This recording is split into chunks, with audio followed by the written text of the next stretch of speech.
Gabe's really good at projecting his voice. So, I mean, we can just all talk a little bit louder, right? Josh? I'll try. John, do you have tissues? I don't normally talk loud. Loud tissue. Oh, God. Oh, I have paper towels. Oh, what the fuck? Do you have Purell for Gabe? I actually don't. Don't fucking touch anything around me now. That is so disgusting. What is wrong with you? You said you didn't have tissue. I had boogers on my nose. So you just blow it on your own hand. What were the options, Josh? There's a towel right there. I do have paper towels. What's this?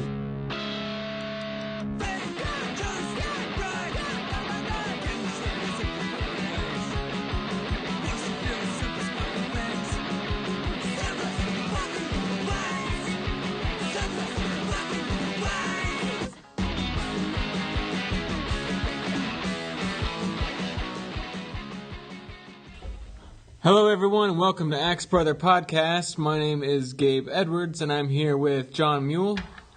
Hey. Josh Rosa. Hello. And Lauren Reedy. Hello. So this week, this is our third podcast, and we watched from 1977 the classic movie Suspiria. This was Josh's pick. And what do we all think, everybody? I loved it. I thought it was decent. I don't know. Why, Josh, why did you love it? Why did you pick it? Why did you pick it? Well, we talked about that last time. Okay. Why don't you refresh our memories? I picked it because I've never seen it, and I've always wanted to. It's been on my list.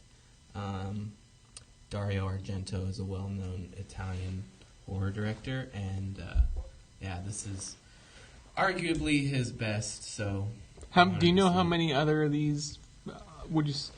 I don't know if he did a lot of other stuff, films, horror films. Did he do a lot of these in his life? Or? Yeah, he did. Well, this is a trilogy, technically. Right. It is. And the third one just came out like a couple years ago. Apparently. Unofficially a trilogy. Yeah. They're not really connected, but... But he said they're connected. They're just not... They don't make sense, actually. I don't think. Thematically? They're not they're thematically connected. Right. Well, for this podcast, I looked up a lot of lists for the best horror films ever, and it's kind of one of those you always see on there, somewhere in the middle. I enjoyed it because it just kind of reminded me of The Exorcist, just the way it was shot, 70s. There were some cool parts to it, but I was just kind of like, it's all right. Well, I mean, the best part about it is that its main character is Susie Banya, who I believe is related to Kenny Banya from Seinfeld, right? Is that true? Yeah. It's Banyan, actually. Oh, Banyan. Okay. Wait, why didn't you like this film?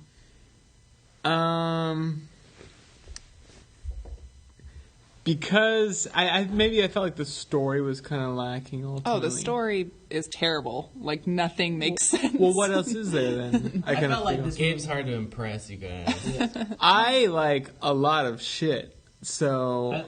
Explain that? Like, I do not hate, let's say, the new Star Wars trilogies, that everyone talks shit about. Like, I think those are not bad. I think they catch way more shit than they deserve. So, same with this, I was like those I could be like, well, I was entertained. And I certainly enjoyed this more than I enjoyed The Fog, or dare I say even Hatchet.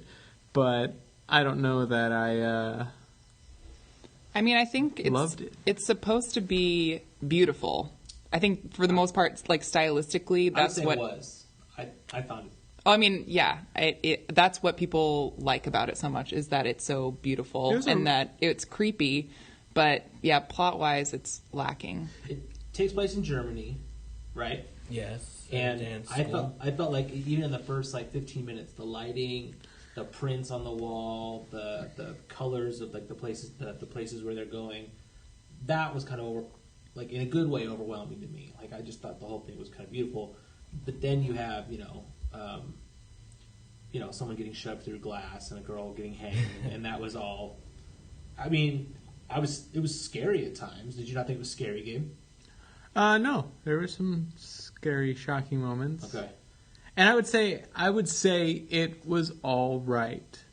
I just think that it seems like when they make a list of the greatest horror films ever, sometimes it can be slim pickings a little bit. And I don't know. I was like, I don't want to sound like I didn't like the movie. I thought it was like a big thumbs okay, you know.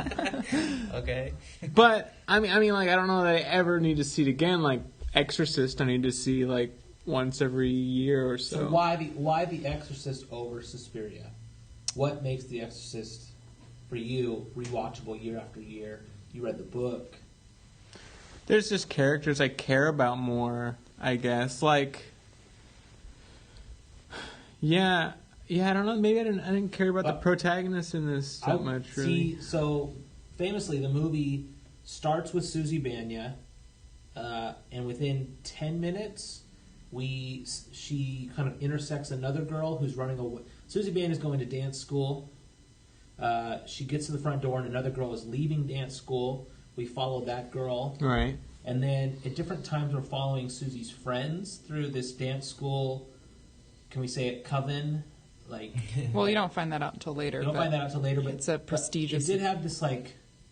It felt at times like Legend of Zelda to me from Nintendo, where it's like you get to one room and then there's a new story, and then you get to the next room like, and there's razor wire, and then you get to the next room and there's. Okay, well let's take this. Like, I don't know what the deaths specifically, like the blind guy that dies. Daniel. I don't know. The blind piano prodigy. Yeah. Yeah. Okay. Oh my god, I loved him. I kind of did too. I kind of wish they would have like had more of a backstory with him. Well, like, I guess it bothered me that what is his death to the protagonist? And it's not much. Like, they don't really interact. They don't. He's the piano player at her school, but it was more for us to see. It was more for us to see, like, oh, there's something spiritual going on, you know, that kind of possessed the dog. Right. For those who didn't watch it, he has a dog, and he's walking through this courtyard, and there's a gargoyle up on the... does the gargoyle disappear? Yeah. Yeah. And it's just...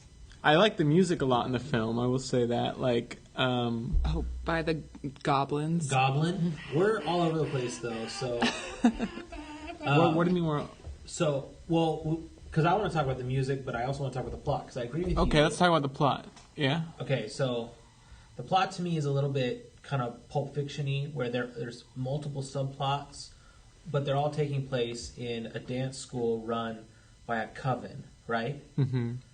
That already is confusing for me, because I didn't understand if they were really interested in a dance school, or if it was always a dance school that was taken over by a coven. Like, what is the point? Yeah. Does the dance school... Like, this is supposedly a I prestigious think, dance school. Didn't they say, like, the witches want riches?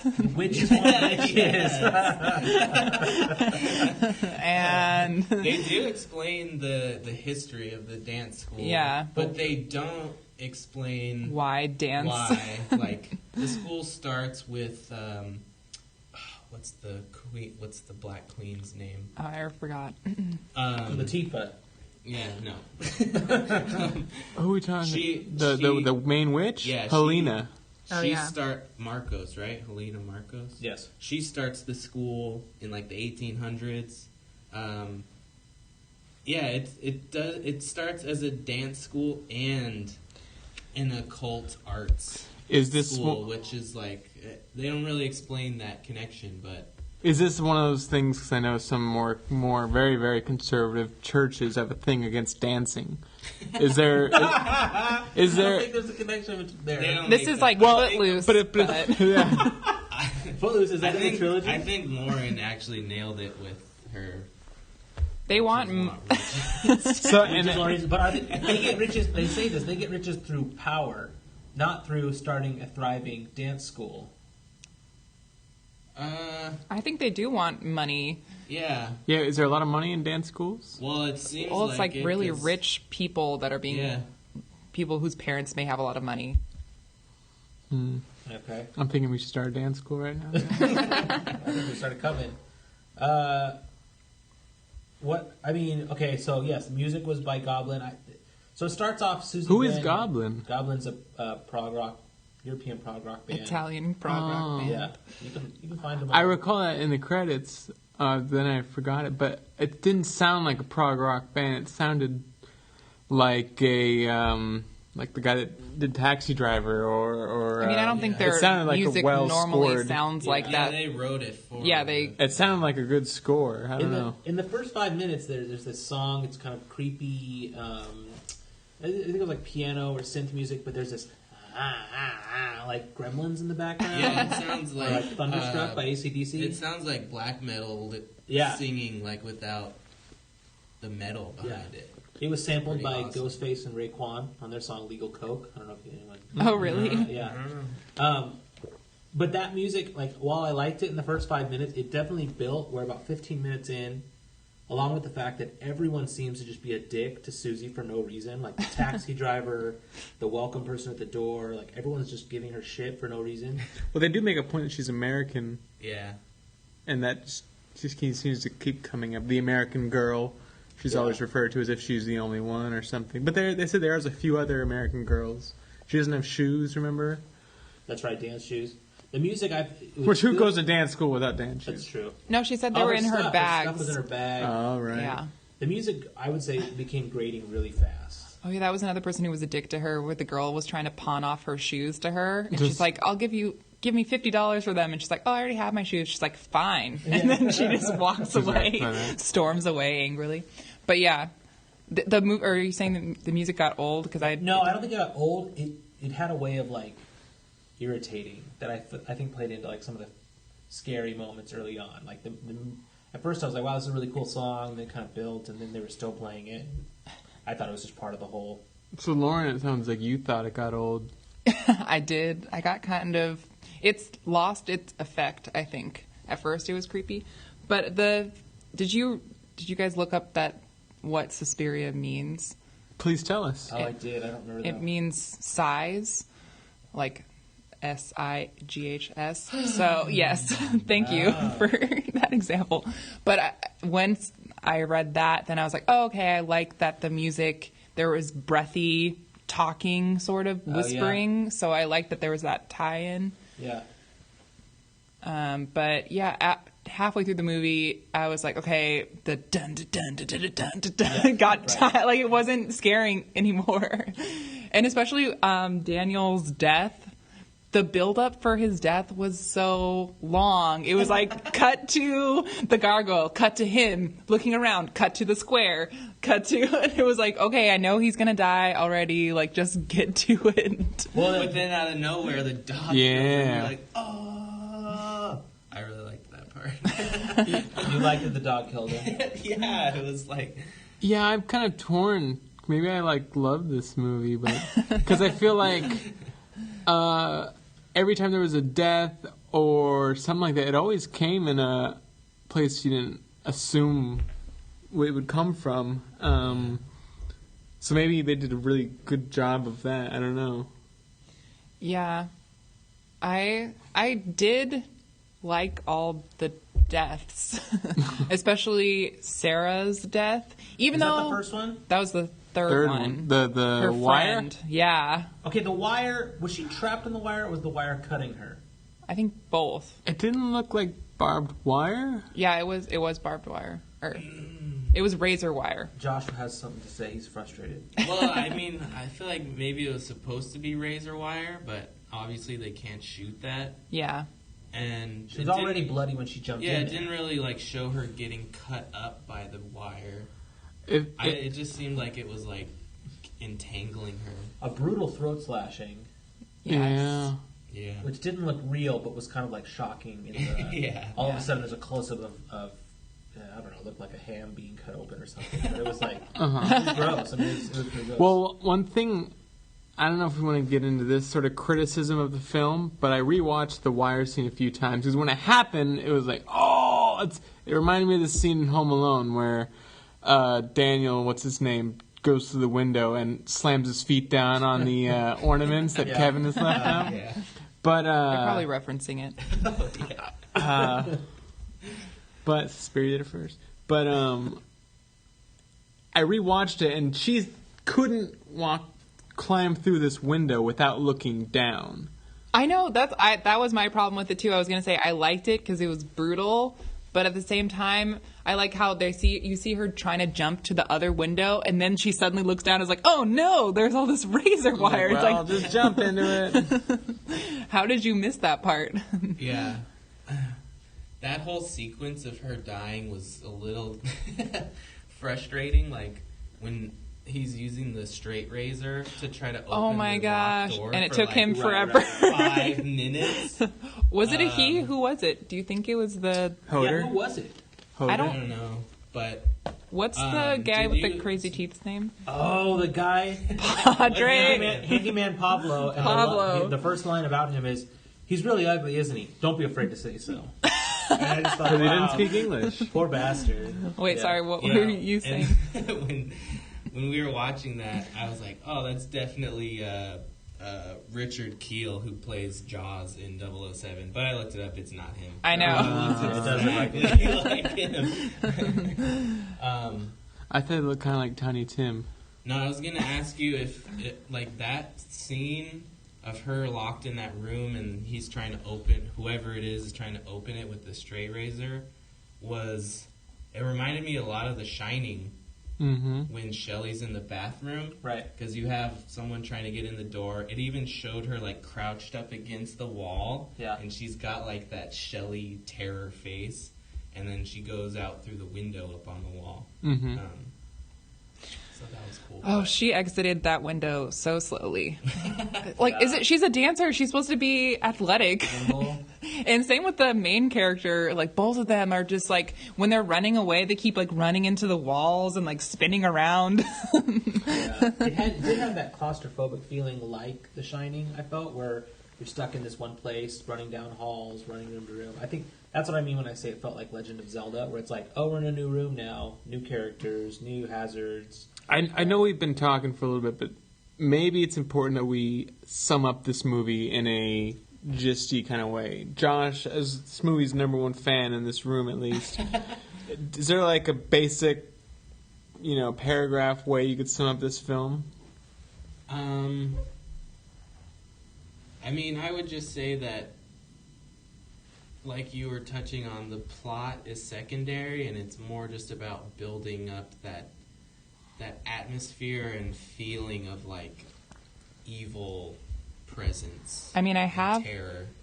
I have the log line from IMDb. Go for it. So it just says, a newcomer to a fancy ballet academy gradually comes to realize that the school is a front for something far more sinister and supernatural amidst a series of grisly murders, which turns out to be a coven witch. Right. A witch coven.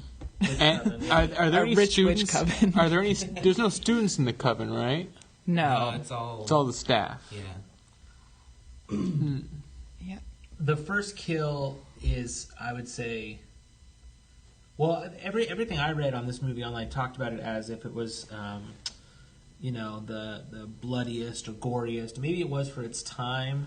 It didn't feel that way when I was watching it, from all the things we've seen. Not at all. I felt like there was a lot of opportunities that it didn't take. I thought it was the most upsetting kill.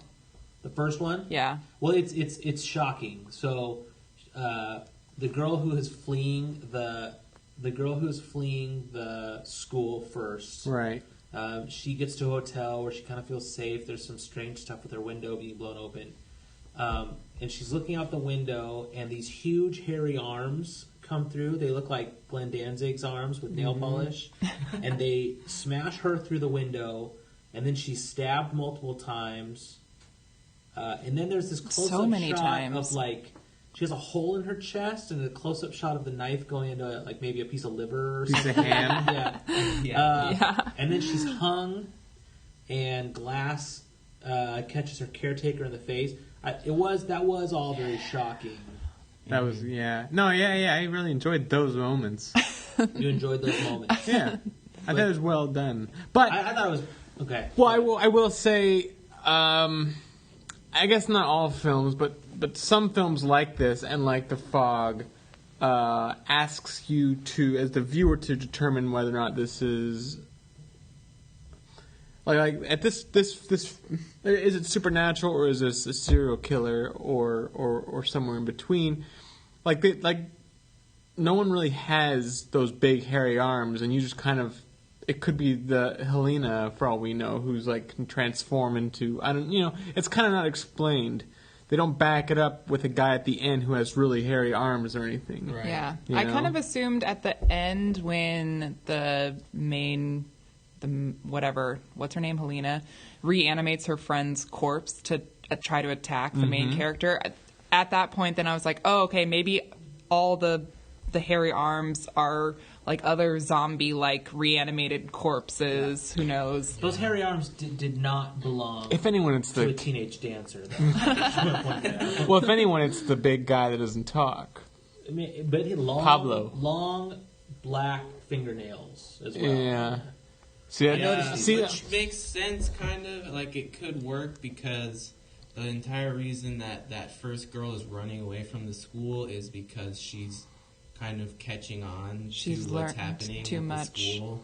Mhm. And she's telling her friend about it, and they're trying to silence her. So, Now, John, could be Jaws. John, when I said I liked the kills, though, you were going to say you didn't? Or you, we always say we like things, and I just think it's a strange thing to say. Like, I liked that. I thought it was shocking. I thought it was sloppily done in terms of, like, she's running away and getting stabbed repeatedly, but I thought the whole shooting of it was sloppily done. It was weird to say, like, yeah, I really liked that part. Like, why? I don't know. Maybe, like, we can criticize and say, well, I rewound the scene, for instance, and she looks down, but it didn't stop when she jumps into the wire. But when I initially watched it, it communicated the idea that I think they wanted of, like, what? Like, no, like, that sounds awful. And Terror. the whole thing was like that. Like the first kill did, like, shock me when an arm reached through the glass. Yeah. You know what's like? This is always terrifying to me. And then when I watch horror movies with Josh, we always have a moment at like in Hatchet where they pull half the lady's head off. Yeah. I feel like whenever Josh and I watch things, we always have the like when the worst thing happens. Like you got an erection. Yeah. Like we both look over at each other like, oh yes. The scary part about that scene through the window to me is that the beast or the killer or whatever is pushing her face against the glass, and there's definitely this like, oh fuck, that's gonna break on her face. Yeah. That was really. Would that hurt so much? It would cut the shit out of your face. But you'd break all the glass with your face. I don't think you're. What? You'd break the glass so it wouldn't cut you? So it wouldn't hurt? I'm not saying it wouldn't hurt. You run the risk of like slicing off your whole ear. I guess some of the glass would give while other wouldn't. Your eyeball. Well, you close your eyes. Okay. Well, you close your eyes. Kind of what I think you were saying, John, where you said you didn't like that scene because it was sloppy, or were you saying that? Okay. But I think what made that kill terrifying was that, you know how in like action movies or horror movies, like they edit it so that it looks almost too perfect. Sure. And it was scary because he like pushed her face up to the glass like for a really long time. Right. And like the time between the stabbings, it wasn't fast. No. And that almost felt more like realistic and more brutal, that it wasn't a quick death. And then he was like, no, even though I've stabbed her like 6 times, and then the heart, liver, he like puts the noose around her neck and then pushes her through the glass so that she's hanging there, or whatever that thing is. Maybe that's what people respond to. Yeah. Maybe that's what people respond to when they say. I mean, I assume for 77, I guess this is like really shocking for its time. It is. It's not stylized too much. It's pretty raw. Yeah. But can we, going back to the parts that didn't make sense about all the mysticism, I love how, for some reason, Susie gets like a weird witch curse set on her just by staring at the cook and the cook's son, Albert. And there's like a glinting. Do you guys remember this part? That little creep. Albert. That little boy. The little blonde Yeah. kid. No, this is the kid who He's originally gets bit by the dog. But Yeah. he's in the coven. But he's in the coven. Yeah. And so is the cook. And I actually at first thought that she was the Black Queen. Right, the mastermind. Mm-hmm. Okay, now watch this. Were you done? Did you? Oh, no, I just was saying... No. This is about something you Okay. touched on. Initially, because the boy gets bitten by the blind guy's dog. Yeah.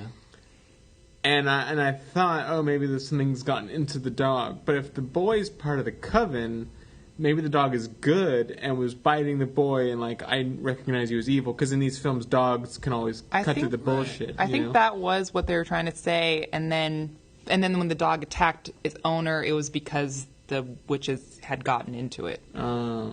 What's strange about the scene where the dog bites the little boy is that they're walking right up to the dog, and they do have this look like A we're up to some sinister shit. look. Yeah. And I thought it was kind of strange at first. I didn't understand it until figuring out they're part of the whole plan. Okay, but so Albert and the cook, they like cast a spell on the main character because they're like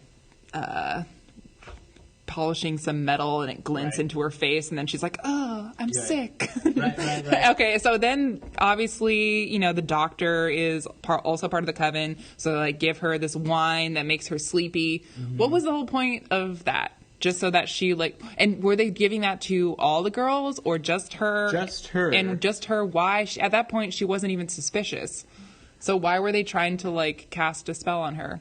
Well, the other thing is the wine was a suspect, Right. Because there was a wine for whatever she. Yeah, the had. wine was drugging Well, her. they're German. But I think the wine was like blood. Remember when she pours it down the drain and she's trying to wash it? I thought Well, that it wasn't literally blood. I think he 'cause was then just- She would drink it and be like, "This is disgusting." But it was thicker than wine. I think that was just I a think that was- stylistic yeah, I choice. think that was just for that. I actually, yeah, I have some footage of the wine being poured down and washed that we'll put on our Instagram. But What? yeah, well, I just filmed it. We have an Instagram. We do Ex Brother Podcast Oh my god. for all your ex brother needs. But no, seriously, if you look at it, it looks way redder than wine yeah. and way thicker than wine. That wasn't just effect. That's revealing that wine is something. I've poured wine down. I think a drain it's supposed before. to be mystical, but it's not saying she literally was drinking blood and didn't realize it. See, okay, I hear what you're saying logically, but I think that's exactly what they were saying. Maybe. Maybe. I mean, she was. Because I mean, that's Hexed. yeah.